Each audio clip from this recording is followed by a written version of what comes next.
Learn how to load your domestic machine onto the Cutie Frame. First, loosen the screw on the take-up rail. Then, move the rail away so it's not on top of the carriage.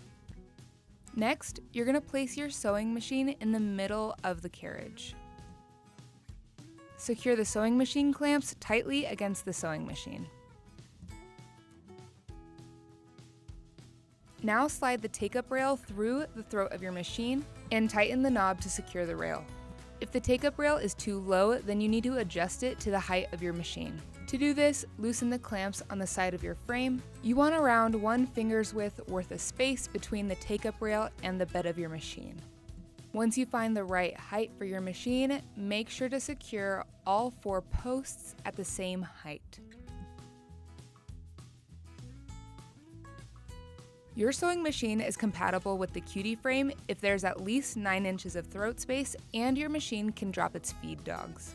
Next, plug in your machine and your foot pedal.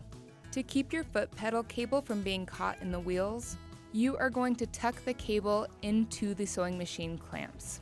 If your foot pedal does not reach the floor, you can use a foot pedal extender cord, or you can put your foot pedal on a box. Now your sewing machine is all set up and ready to be used. If you found this video helpful, make sure to hit that like button, and make sure to subscribe to watch the other 3 videos on our How to Use Your Cutie Frame series.